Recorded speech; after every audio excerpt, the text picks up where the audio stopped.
So here's to the fighters, the fans and the game. Here's to the blood, sweat and tears and the fame. And here's to Az and Key, you ready to go on the Brutally Honest MMA show. Welcome to the Brutally Honest MMA show, Jesse. Today we're joined with Jesse Bongfeldt. How are you doing? How's Canada over there? It is freezing. We've had an exceptionally cold spell here. I don't know what's going on, but it was warm, beautiful, and now it's just we're dying over here. Well, we thought we have bad winters. We think we have bad winters over in England. We have a bit of rain. You get it pretty bad over there. You guys have it good. You got it good. Yes, enjoy it. Well, we really do appreciate you taking the time to speak with us today. First of all, I wanted to start by asking some questions on. I remember watching an interview about you talking about martial arts and your journey.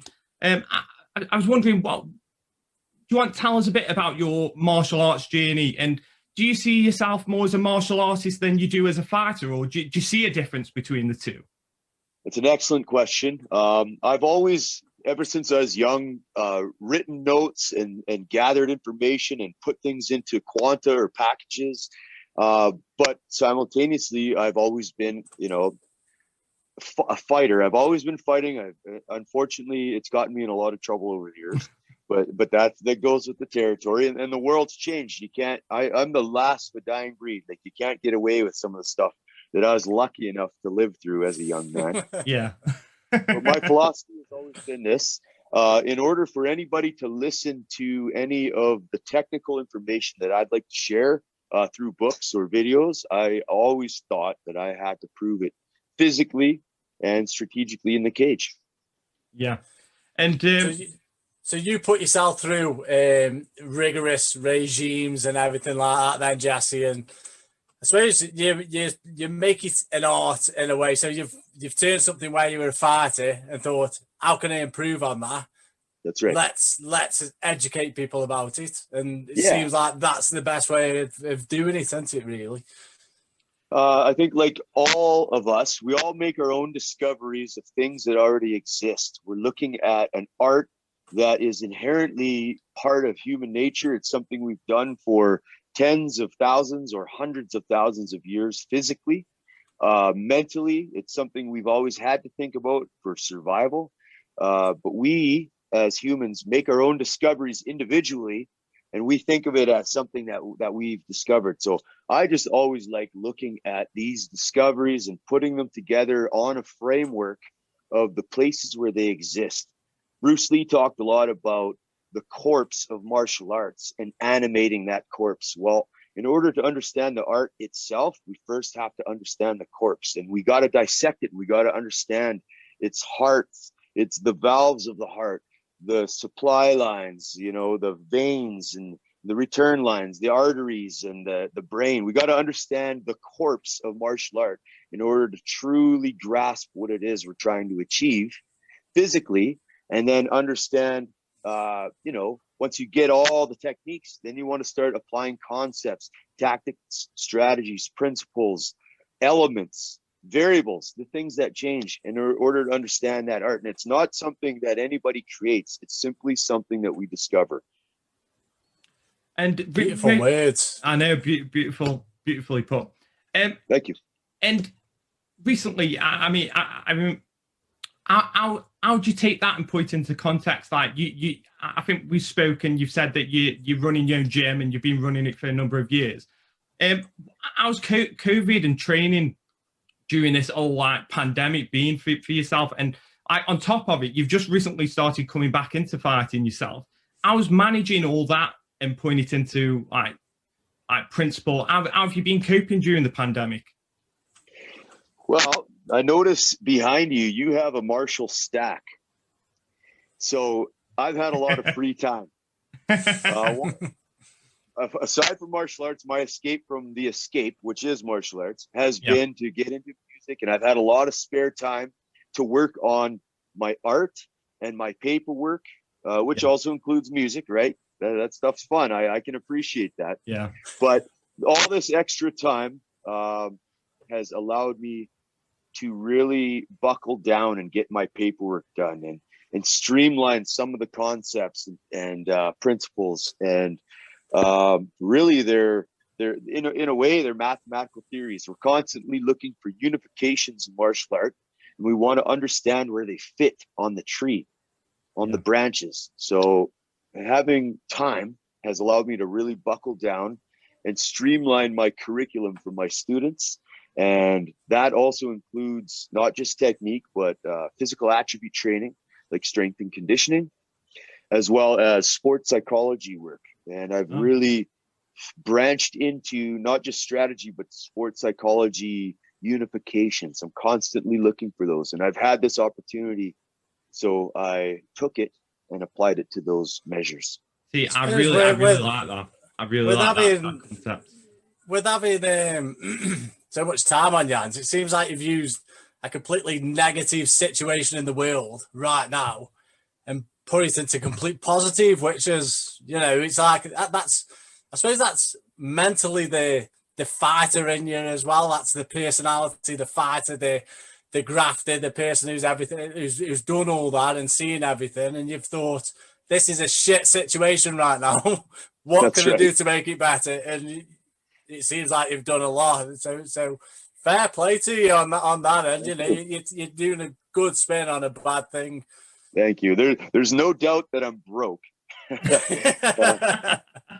I've constantly seen a parade of people on Facebook posting about their gyms shutting down, about all the issues that have been insurmountable in their situation. And I consider myself very lucky to be able to streamline my life into what it is we're trying to achieve here. Not a lot of extra. So in downsizing and losing all this baggage during this COVID situation, it's allowed me to continue to attempt at thriving. Tell us a bit about Canada, Jesse. I mean, we're from the UK. We don't know what. I have images in my head. You're training with bears. You know, you're going outside. You're wrestling in the snow with bears. That's what I get in my head. What's Canada like? How is it over there, buddy? Well, we are certainly constantly freezing our butts off here. But aside from that, which is great for inflammation, right? I mean, I don't do well with heat. I like having ice baths, and I do like keeping myself, because I'm 40 years old now. You start to notice all of these very, very important health principles that need to be applied every day, consistently and constantly. And cold, believe it or not, definitely fits into that category. So aside from that, Canada's huge, and I'm lucky enough to have been able to travel and fight at pretty much every major destination in this country, 6,500 kilometers wide. And I know people at every gym. I have friends at every gym across the country, trainers and coaches and mentors of mine. Mentors like guys like Lee Meehan from CMC MMA in Lethbridge. That is a trip that I plan on making soon. They're 2 hours from Calgary. There's a few gyms that I really enjoy training at there, like Cardinal MMA. There are gyms in Winnipeg about 2 hours west of me that I like to go visit. So everything is far, but luckily for me, I love to drive. That's it. When it's so vast, you've got such a vast country. Everything's far. There's nothing much there. But if you're allowed to drive, then you drive, buddy. I'm lucky. So speaking of fighting, you look fight ready right now. You look like you're ready to go. Are you looking to fight this year? Yes, definitely I am. I was actually looking to fight in November, but things fell apart with COVID. Yeah. I had no specific opponent lined up, but I had my plan for my layout of my camp laid out. So I just continued to go through it and go through the motions. And at the end of November, I was in optimal shape. So what I did was I continued my cardio phase up all the way through to New Year. And I stripped down about 25 pounds to get into fight shape and just make sure that I was ready to go if something happened to come up. Nothing did, unfortunately, but. Was that depressing, seeing as you did take the time to lose the weight over Christmas time, where you'd probably want to put on a bit more weight, wouldn't you? You'd probably eat a bit more over that time. It's got me a little demoralising not to get the fight at the end of it. It definitely could have been, But I think as an experienced fighter or an experienced martial artist, you realize that easily 2/3 of your fights are going to fall through. So for every fight that I've had 2 that have fallen through. So Yeah. you get used to that, and there are physical repercussions to not being able to adapt to that change of circumstances. Well, that falls back into the psychology that you were talking about earlier. How does that impact you as a fighter psychologically? Does it affect you, and how much does it affect you? Absolutely anything can affect you if you let it. It's the same idea of being prepared to have everything go wrong. You have to accept that you're going to walk out and roll your ankle. Your music isn't going to play. You're going to be down and out in 30 seconds and gassed before you ever should be. And you're still going to have to fight through it. And you're just going to have to accept the terms of the engagement and continue to fight through it. Absolutely. You've mentioned music a few times, Jesse. What music would it be? What you'd come out to? I've come out to some Jimi Hendrix, some Audio Slave, some Rage Against the Machine, some Metallica, some Sublime. Nice. Sublime. That's a little fact for you. Me and Azzy, the other lad, we watched Metallica and Audio Slave on the same card, didn't we? We went to Download Festival. And it was fucking awesome. It was awesome. Yes. I went to Metallica not last year. I think it was the year before. Man, time flies. 2 years ago. Yeah. Yes. Oh, I'd love be getting back to that right now. Those were the days. I had tickets for Audio Slave, and now I think they're postponed to mid-summer 2022. So it's going to be a long ways away. Yeah, it's a long way away. keep them. On that shirt, brutally honest. This is what we're all about. We're trying to be brutally honest. Very cool. Very cool. Just wanted to ask, are you still fighting under the Rumble in the Cage banner promotion? My last fight was in Rumble in the Cage, and I fought at a catchweight at 195. So I was a little worried that I wouldn't be put into the Canadian middleweight rankings, but luckily enough, they did put me in there because I beat a really good guy, a great guy. And I was happy that I was able to be ranked again. Oh, that's great. What are the middleweight rankings in Canada then? So what it's different than somewhere else, were you going to say? So it was 195 from there. 195 isn't actually a weight division. So that's why I was worried, because we did fight at a catchweight. I was a little worried about cutting weight on my first fight back in years. And we fought at 195 at a catchweight. But I was really hoping, because right around that time, there was a lot of talk about introducing more weight divisions, and that was supposed to be, I believe, super middleweight. Yeah. So that fingers crossed that still happens. Well, we've been pioneers, aren't we? As me and as we've been pioneers of opening more divisions, just purely because you're seeing people say, for I don't know, like Oliveira, for example, in UFC, and they're cutting. They're struggling for cut weight, and they've missed weight so many times. It's like you should open, like there should be another belt, another weight, what they can people can fight comfortable at, instead of killing themselves to go down. We're big advocates. Being a smaller guy in a bigger weight. Yes, for me, a lot of the issue between bridging the gap between 170 to 185 was putting on weight at that time. I knew I wanted to do it because my goal was to progress up towards heavyweight. I still have to do it. Yeah, I did at one point in time want to do that. And I'm realizing now in my older age that may have been a bit of a pipe dream. So are you looking to fight at 185 this year, or a catchweight again? 185. Absolutely. Yeah.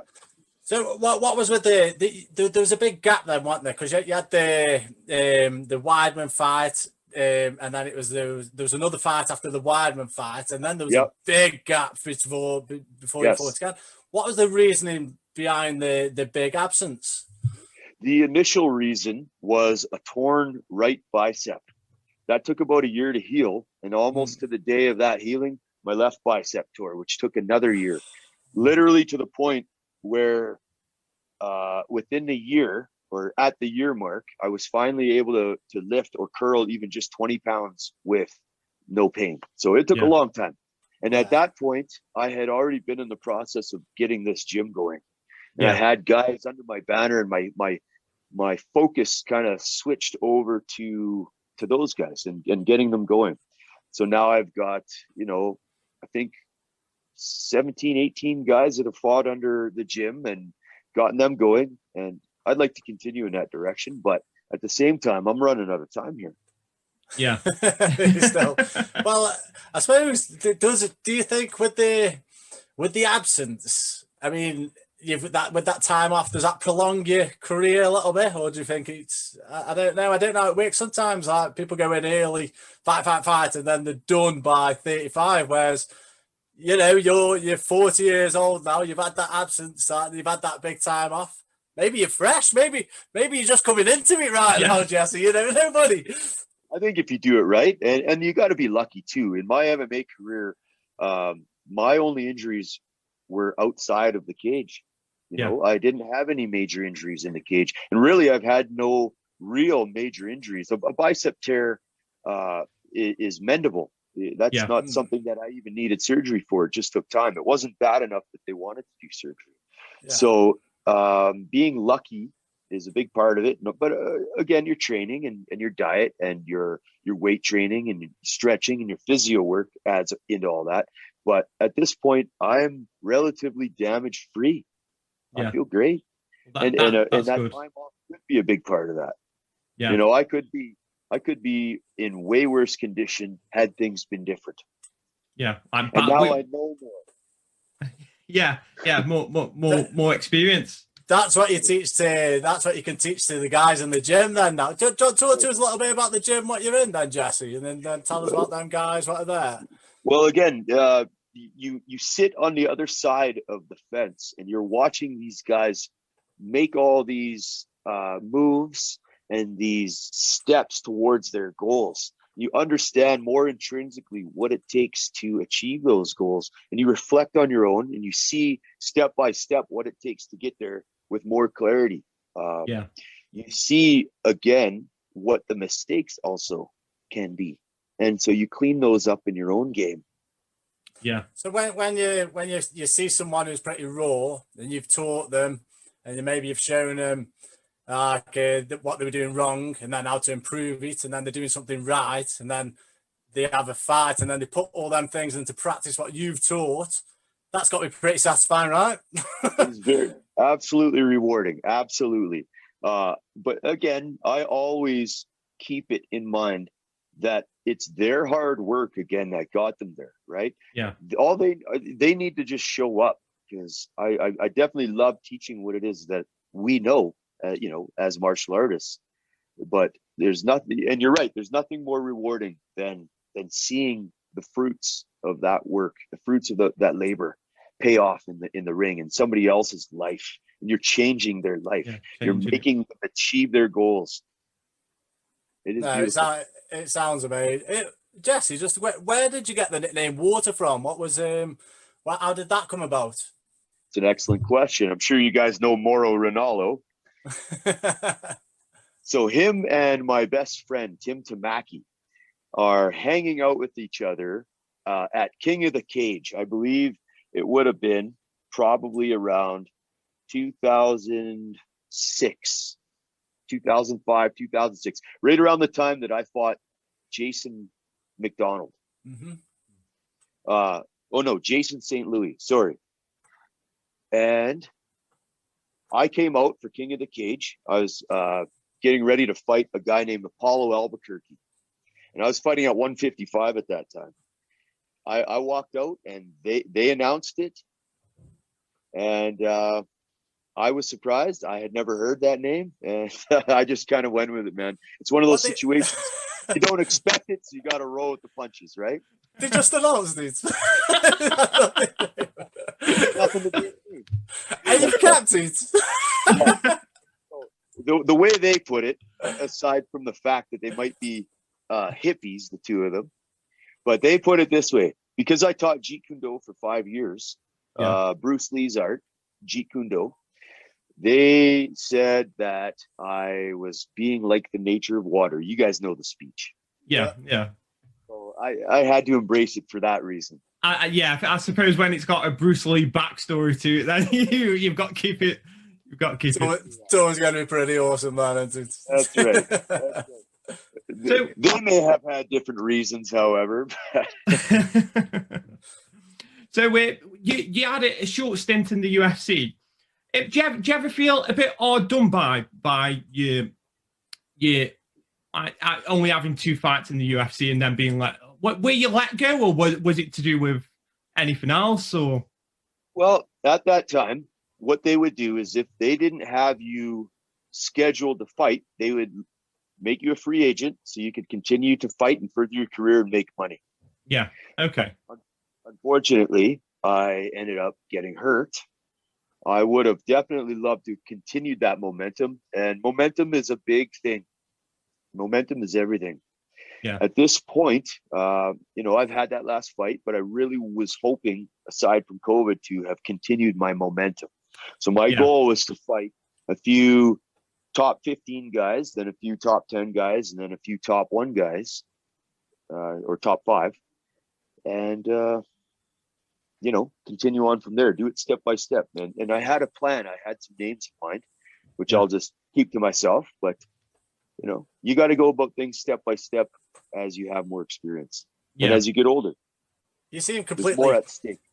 mentally, you seem like completely mentally strong for do then, like the goals and everything, what you've set in your mind and stuff like that. So I'd imagine, unless only just by the brief time of speaking to you, you seem like with the mental strongness and stuff like that. I'd imagine a lesser person, a lesser man being in that position, maybe, because you only lost to Maia. Technically, you only lost to Maia in the UFC, and then not being able to go back from that. A lesser man would have folded, I'd imagine. It seems like you've just completely, you've again, taken it, turned it into something positive. You've turned it into another positive spin, and you've gone on again, and now you're looking at this, and you've got this gym, and seems like a great attitude. What needs to be put out there, and a lot of people could learn from the attitude what you've had towards life and everything in general, really. And martial arts, MMA.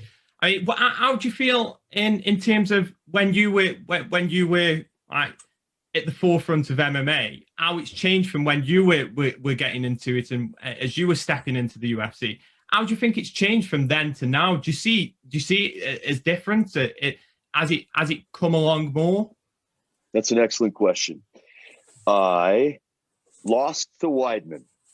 He and after that fight, they always like to say that he'd never been outstruck, but yet they never showed my footage of me kicking him in the head and putting him up against the cage. Like, I outstruck Weidman. Yeah. He caught me in a guillotine, and he did an excellent job.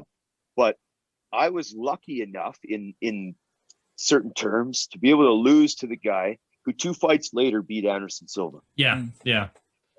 And then continued that streak for a while. Since his time, or my time there, there's been a large emphasis on the stand-up game.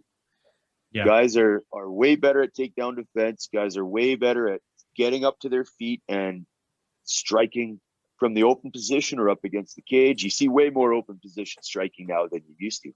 Yeah. So in that sense, I like to think that my strong point, which for me, in my opinion, is my kicking ability. I've always found that I'm always able to outstrike guys. Yeah. In all my matches. So my weak point would be my takedown defense, which over this amount of time I've been able to work on and continually focus on and realize what my strong points and my weak points are, and see what other people's game is, and understand the dynamics of the intermingling of those games more over the last few years.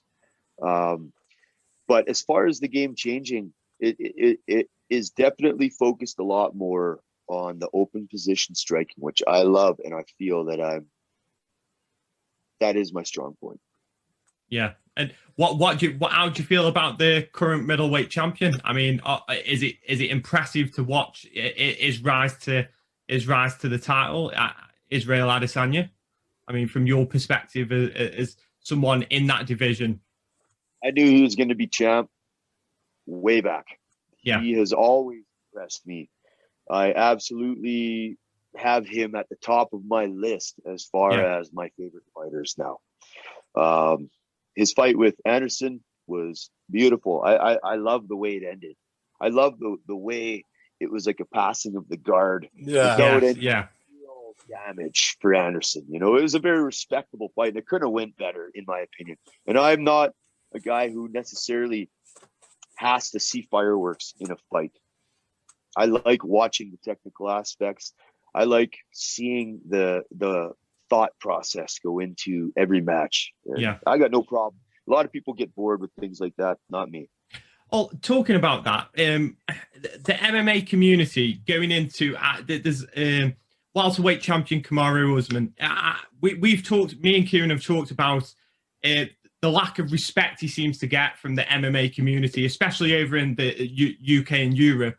And we have ourselves, we have nothing but like utmost respect for the guy because he's very technical. The things that he does are absolutely beautiful to watch. But then you get a lot of fans who don't seem to appreciate that kind of technical aspect. I mean, what are your thoughts on that, and how fans react to that?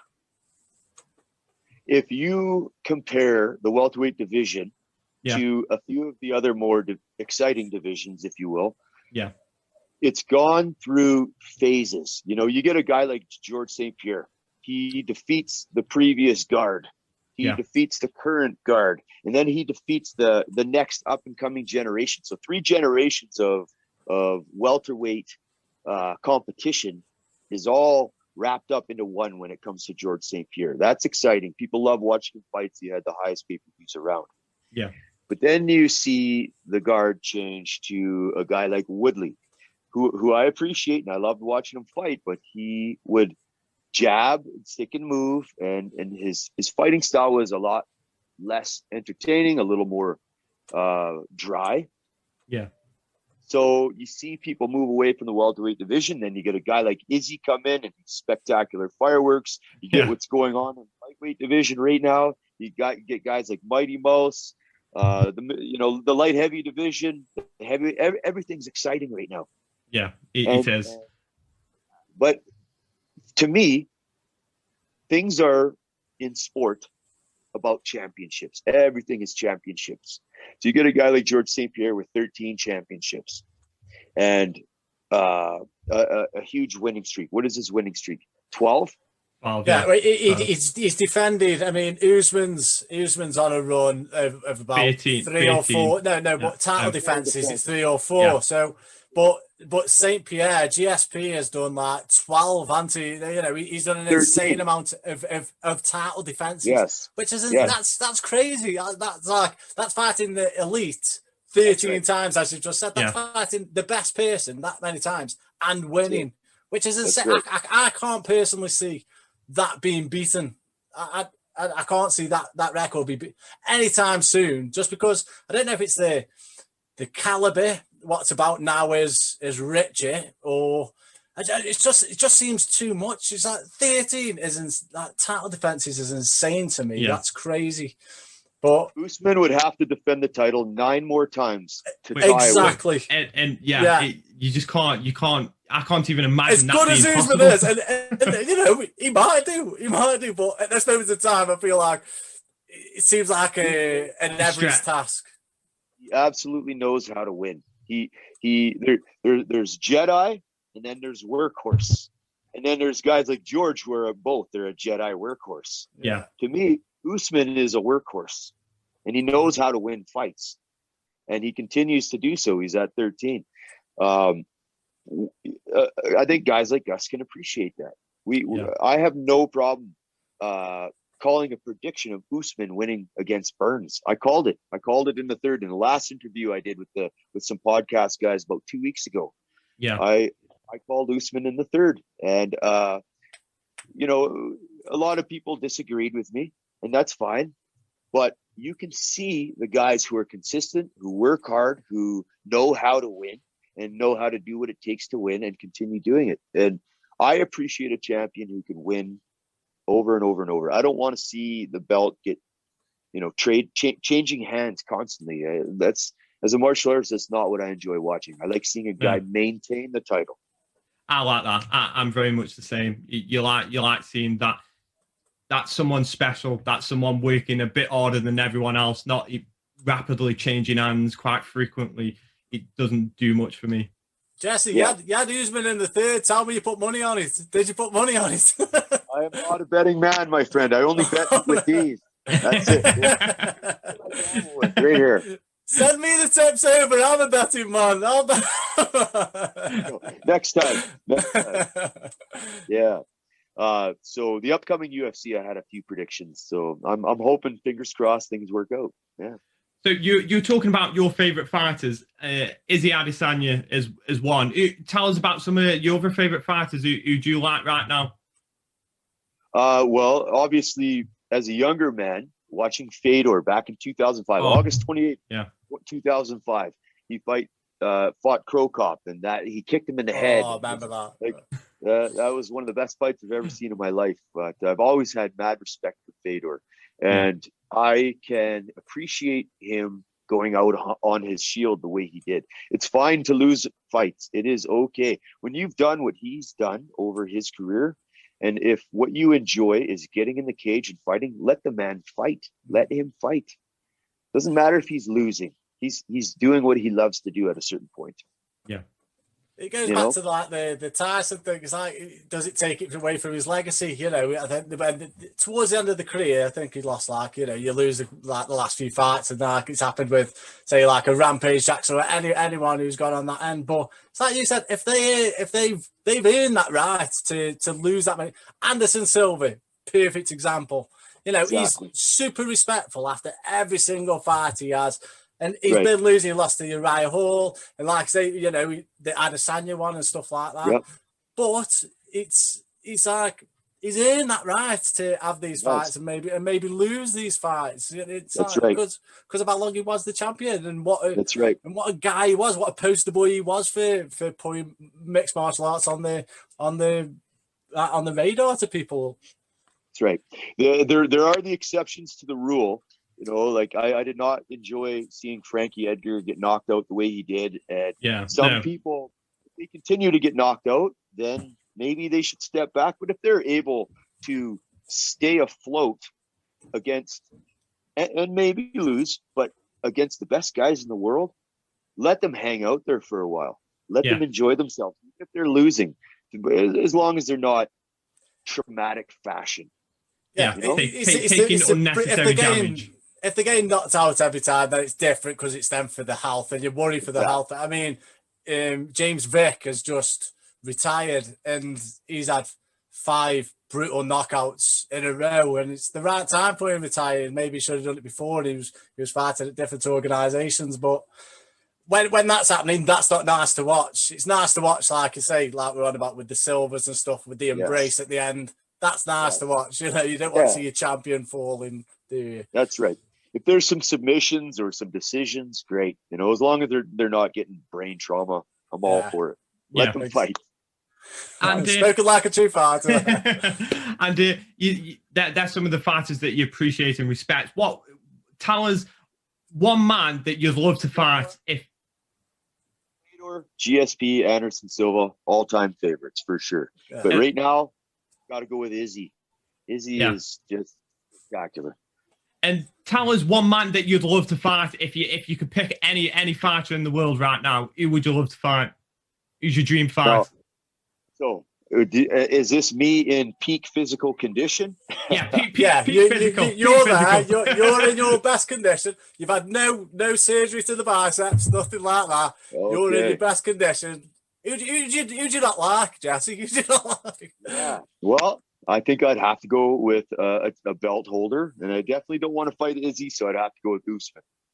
Nice. Oh, you'd go with the Usman. Yeah. Yes. Yeah. The Nigerian nightmare. He's got a good preference for the open position. So do I. He hasn't, although when he needs to go for takedowns, he's smart. He does go for them when he needs to. So that's definitely something I'd have to watch out for. But he does tend to lean towards open position striking. I'm all right with that. Yeah, well, he hasn't been kicked. Suits your style. He hasn't been kicked yet, Jesse. Give him some of them calf kicks. Take that clinch away from him. I think you might. That's right. I like those calf kicks. Everybody loves those calf kicks. They are nice. They are nice. It's something that seems to be becoming quite popular in more recent MMA. The calf kick. Absolutely. Yeah. And there's so many things that have been put to the back burner that are really see as a lot of old school Jeet Kune Do techniques. Yeah. Things like shoulder strikes. Things like, and you haven't seen this much yet, the bicep punch. You'll see that coming soon. I haven't seen anybody do it much yet. Shoulder strikes, the low cross kick, the low side kick, the calf kicks, attacking that closest weapon to the closest target. You're seeing a lot more of the Jeet Kune Do style of fighting. Late 80s, early 90s concepts finally be applied. So Jesse, it's nice to see. I'll be honest with you, Jesse. I've never heard of a bicep one. What talk us through that? Are they effective? Okay. I don't want to give away too many secrets here. But tell me something good. Beautiful sequence off a collar tie. So off the collar tie, you get 3 hits. You go bicep shot, occipital slap with the hand, bicep, occipital, pop, pop. And when your hand comes back onto the back of the neck off the occipital, you're going to fire that elbow in. Pop, pop, pop. 3 shots, nice and quick, out of the clinch. You're going to see that one a lot more in the next while. That's how you're going to win your next fight, Jesse. I want that sequence in your next fight. And what? And sorry, boys. No, it's all right.